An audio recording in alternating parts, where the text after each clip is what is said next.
అందరికీ నమస్కారం. నా మనసుకి నచ్చిన మాటలు మీతో షేర్ చేసుకుంటాను. నా మనసులో ఉంచిన మాటలేనండి. నేను ఎక్కడి నుంచి కంటెంట్ తేను ఏం లేదు.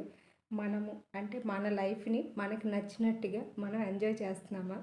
ఇది ఫస్ట్ క్వెషన్. లేదు. నాకు తెలిసి మన లైఫ్‌ని మనకు నచ్చినట్టుగా ఎంజాయ్ చేయాలంటే మనకి చాలా కావాలి. అంటే మనీ పరంగానే సరే మనకి చాలా కావాలి. మన లైఫ్‌ని ఎంజాయ్ చేయాలంటే ఏవైనా మనం థింగ్స్ కొనుక్కోవాలనుకుంటాం. ఏదో ఒకటి ఒక బ్రాండెడ్ దుస్తులే కొనుక్కోవాలనుకుంటాం. ఒక బట్టలు, బ్రాండెడ్ ఐటెమ్స్ అవనివ్వండి. చాలా వరకు మన కళ్ళు ఎళ్తాయి కానీ, ఆ రేట్ ట్యాగ్ చూసిన తర్వాత దాన్ని డౌన్ చేస్తాము. ఇలాగే ఎన్నో వస్తువుల్ని మనం కొనుక్కోలేము. ఎందుకంటే మనకాడ ఉన్నది బడ్జెట్ తక్కువ. ఆ బడ్జెట్‌ని ఇంకా మనం పిల్లలకన్న తర్వాత వాళ్ళ కోసమే సాక్రిఫైస్ చేస్తాం ఉన్నదంతా.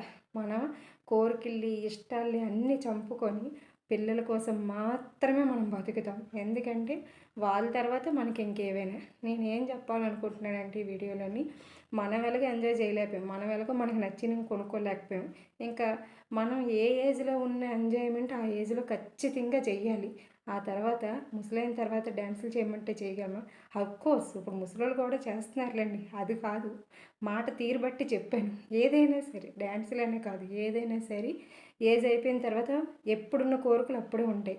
పిల్లలకి నేనేం చెప్తున్నాను అంటే ఇప్పుడున్న జనరేషన్ అవనివ్వండి, ఇప్పుడున్న పరిస్థితులు అవనివ్వండి, మీ పేరెంట్స్ మీకు ఏదైతే త్యాగం చేశారో వాళ్ళ ఇష్టాలను చంపుకొని మీకోసం కష్టపడుతున్నారు అంటే రేపొద్దున్న మీ ఇష్టాలను మీరు చంపుకోకుండా మీ పిల్లలకి మీరు సాక్రిఫైస్ చేయకుండా మీరు ఎంజాయ్ చేస్తూ మీ పిల్లలకు కూడా మంచి భవిష్యత్తుని చూపించేలాగా ఇప్పటి నుంచే మంచి సెక్యూర్గా ఉండండి అని చెప్తున్నాను ఈ వీడియోలో. ఎలాగ చెప్పానో నాకు అర్థం కాదు కానీ మీరు అర్థం చేసుకుంటే నా మనోభావాలు నేను ఏంటంటే మాట్లాడాను అనేది కొంచెం అర్థం చేసుకుంటే సరిపోతుందన్నమాట. ఎందుకంటే మనకి ప్రతి ఒక్కటి కూడా డబ్బుతో ముడిపడి ఉంది. మనం డబ్బు సంపాదించాలంటే చాలా కష్టం. చెప్పడం చాలా ఈజీ. అది సంపాదించినప్పుడే తెలుస్తుంది ఆ కష్టం విలువని. ఇంత ఈజీగా డబ్బు అనేది రాదు. ఉన్న డబ్బును కూడా ఎంత మనం సంపాదిస్తున్నామో మన శక్తి ఎంత ఉంటుందో అంతలోనే అడ్జస్ట్ అయినా సరే చాలా ఇష్టాలు చంపుకోవాల్సి వస్తుందన్నమాట. అలా మీరు కూడా ఇబ్బంది పడకుండా మీ లైఫ్ని సెక్యూర్గా ఉంచుకోండి ఫర్దర్గా. ఎందుకంటే ఏఐ వచ్చింది కదా, ఏఐయే చేస్తుంది అన్ని డీటెయిల్స్ అదే ఇస్తుంది, అంతా అదే చేస్తుంది అన్నమాట. ఫ్యూచర్గా మానవులకి ఇంకా పని లేదేమో అనిపిస్తుంది దాన్ని బట్టి చూసుకుంటే. దాన్ని బట్టి మీ లైఫ్ని మీరే చక్కదిద్దుకోండి పిల్లలు.